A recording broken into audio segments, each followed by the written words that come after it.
Good morning, good afternoon, and good evening, and welcome to the Bull versus Bear webinar. Steve Miley on the call for trade day. Oh, excuse me, for trade day on Monday, the 19th of December, 2022. So, welcome everyone.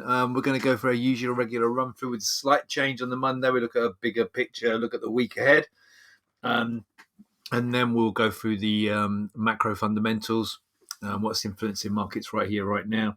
And then we'll take a look at the charts. Not much to report, actually. It's going to be a fairly brief webinar.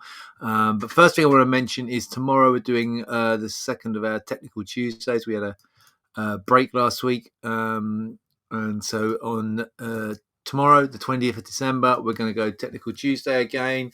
I'm not 100% sure of the topic yet. Well, I'll let you know that closer to. Anything you want to look at on the technical side, technical analysis side, please do send us an email, support@tradeday.com is good enough, or to steve@tradeday.com, and I'll run through some stuff tomorrow. Be fairly brief, about 30 minutes, and tomorrow that's pretty much straight after the webinar. So the webinar is obviously now, depending on where you are, but it's going to be after that. So it's going to be 7 o'clock Central, 8 o'clock Eastern, and 1 p.m. 1300 GMT. If you're in Europe, it'll be 1400 CET, Central European time. So yeah, 7 o'clock Central, 8 o'clock Eastern, and 1 o'clock in the afternoon in the UK, and 2 o'clock in the afternoon Central European times.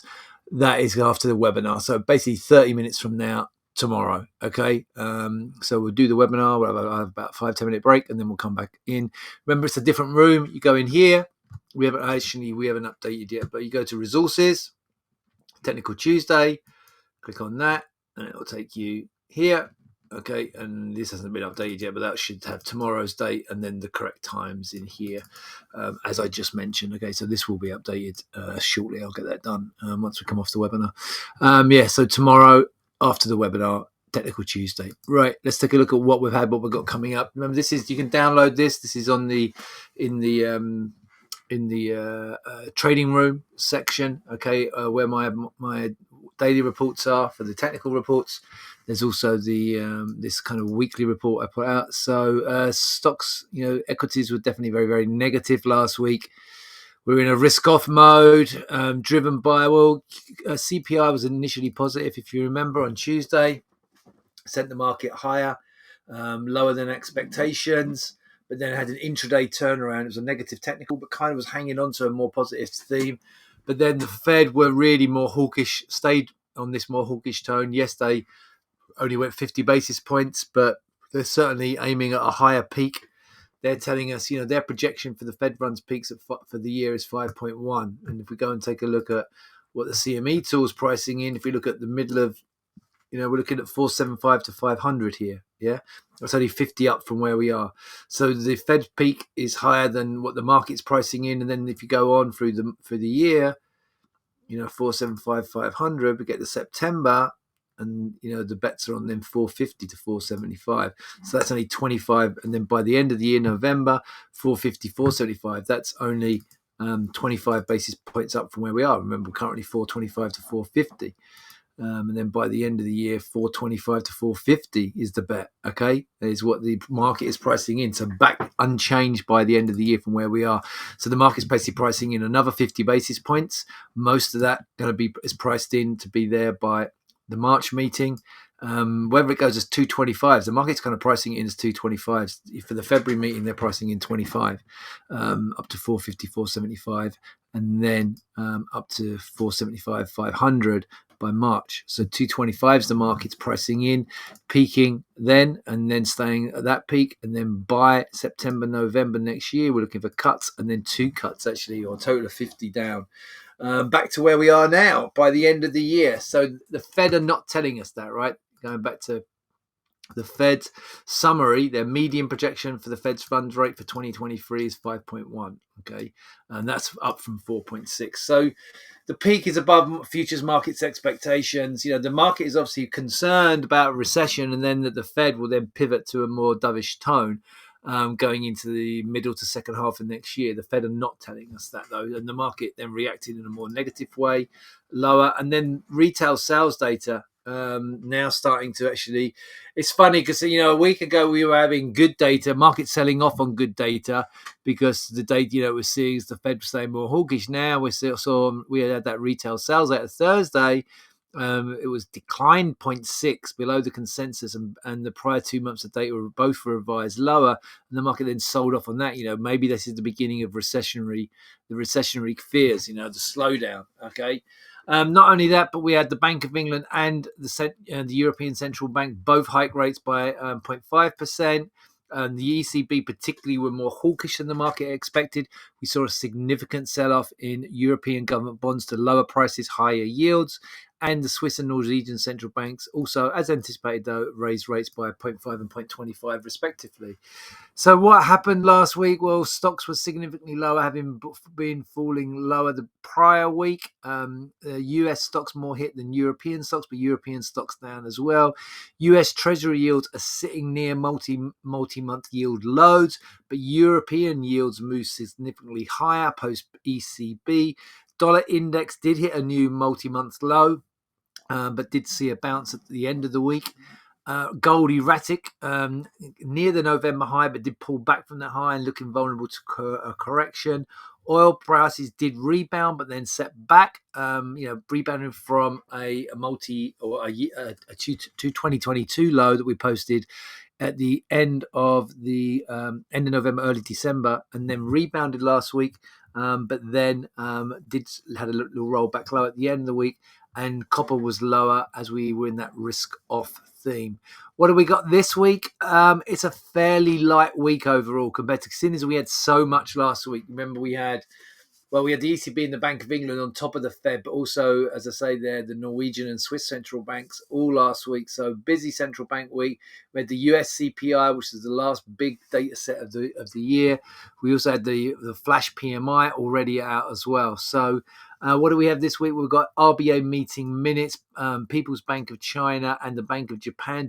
None of those are probably going to impact on anything we're looking at. We get those on Tuesday. It's Tuesday in Asia, but it'll be like overnight for anyone in the US. So overnight Monday into Tuesday, we get all of those coming out. So all those central bank impacts are coming or going to be already, and there's probably unlikely to be much impact. And if we look at the data after that, we get Canadian CPI Wednesday, not going to really impact the markets you guys are looking at. UK GDP, unlikely, very backward looking. Then we've got really the last significant data of the year. Or certainly not of the year, because we do have the time in between Christmas and New Year, but I'm not expecting too much from that. But we get US GDP and PCE, and then further US PCE data on Friday. So Thursday, Friday are going to be more of the focus in here. And then we have durable goods orders as well, okay, coming up on Friday as well. So those are all the focal points for the week. If we go to the day, as I say, there was not much in the calendar in here. We did get the German IFO data, did beat expectations in here. European stocks and generally broader stock markets are bouncing this morning in here. If we go, and I'll just jump ahead. So you see European stocks up about 0.5% in here this morning, between the FTSE UK, the DAX, the German, and the CAC, the French index, all up about 0.5% in here this morning. And that German IFO probably adding to slight positivity. Nothing really of note this afternoon. And so we've got all that central bank activity coming through the after hours if you're in the US.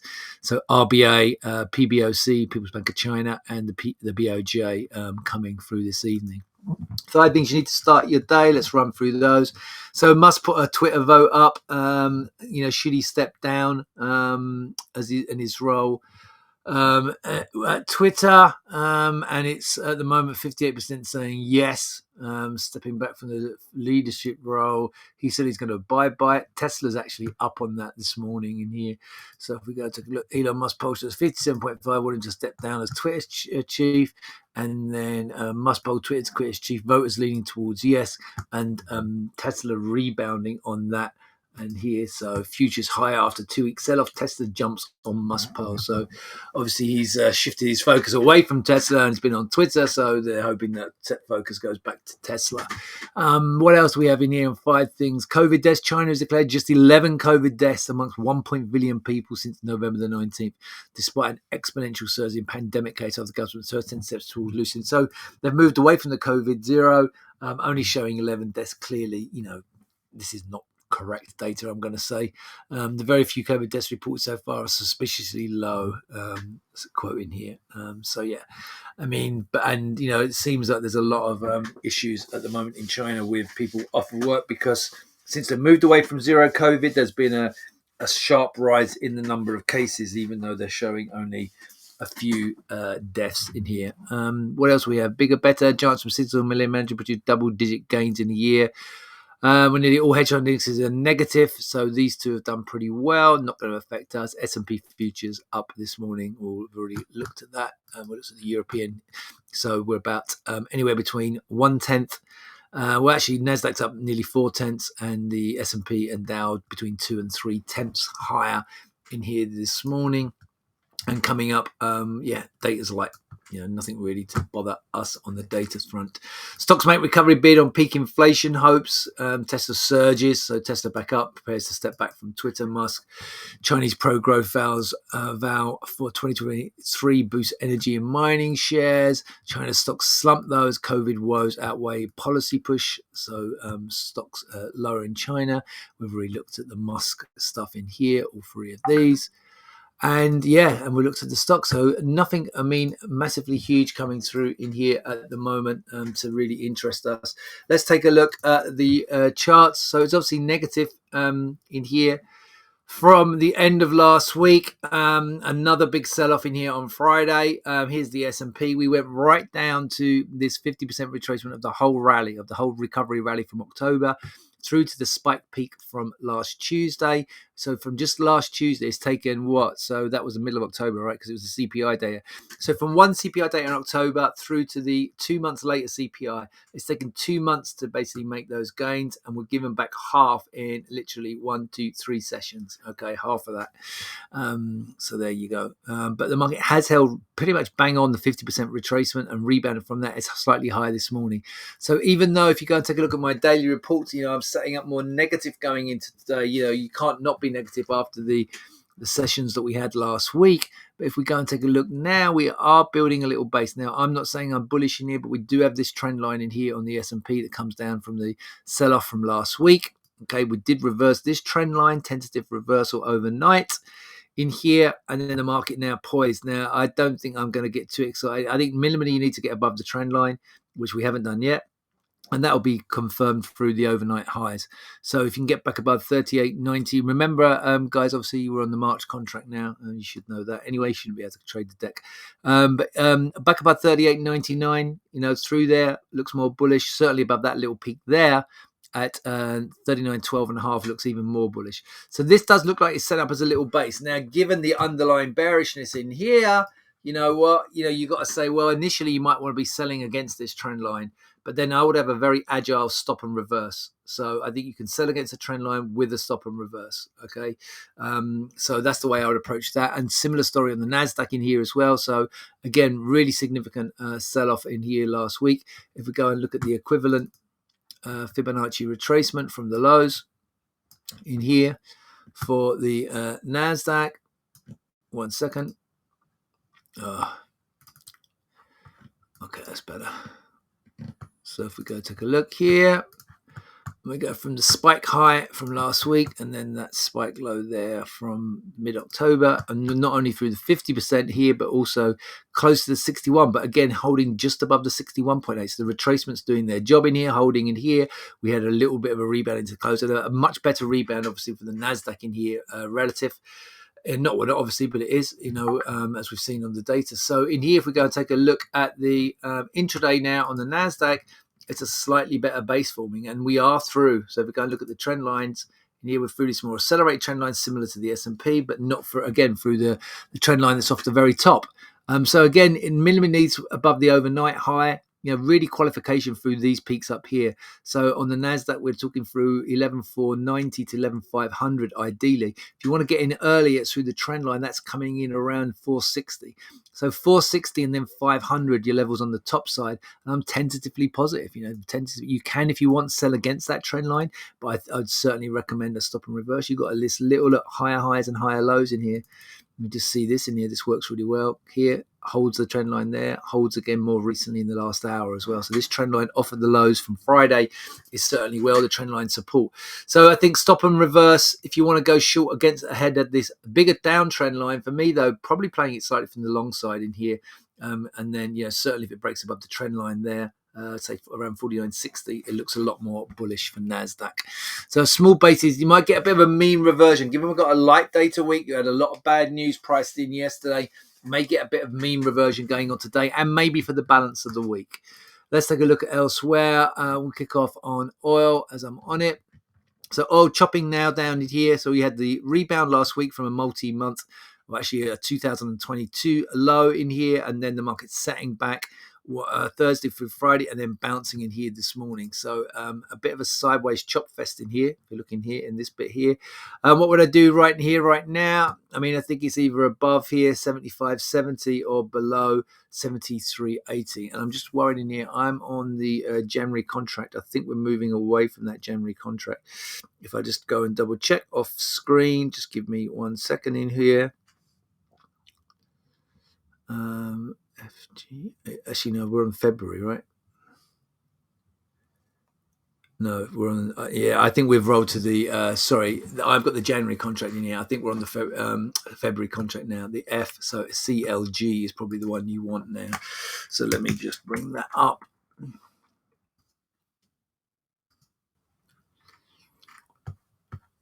Okay, yeah, that's going to the data's better on that. So let's do the analysis on that. I'm going to get rid of the January contract. So it looks like you can see in here how bitty the data is already.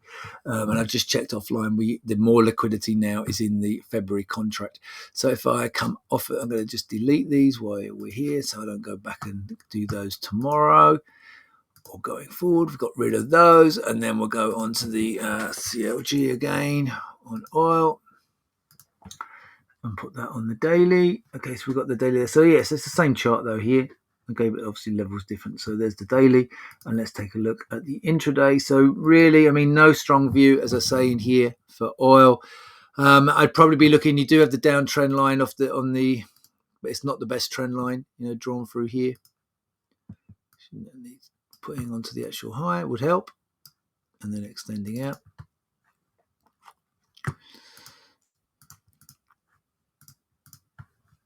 So you can see you're flirting with it already. I mean, I've got a slight disposition higher in here with this. And then I think above the highs there, 75.44 is positive. 75.95 is very positive. So yeah, I mean, up through 75, I think that's 75.44. 43 through 75.43, upside looks good. Downside back below that spike there looks more negative, which is 74.03. And you've got you can put this little internal trend line here on if you want to get in a bit earlier on the downside. Okay, so that's oil. Let's take a look at gold. Chop fest sideways. I've had no strong view in here. You would argue, buying at the bottom of the range, selling at the top of the range, and we're right in the middle of the range. Okay, if I go to short-term chart, you can see sideways city. Okay, no strong view in there. Hold a gun to my head. Slightly positive. I mean, it's like not even 55, 45, 50, I don't know, 51, 49. I wouldn't trade that myself. And then a quick nod to the bond markets in here. So the bond in here, again, it's kind of been choppy, kind of sideways, back down to the recent lows. I think this does look more vulnerable to a topping pattern, though. You've had multiple failures up in here. We looked at this last week, and now in here, multiple failures. You got potential. What we said last week, 5-point top in here. Multiple failures up here. Multiple failures above 131.21. It's been as high as up here, obviously a couple of times. Double top pattern already signaled through this low here.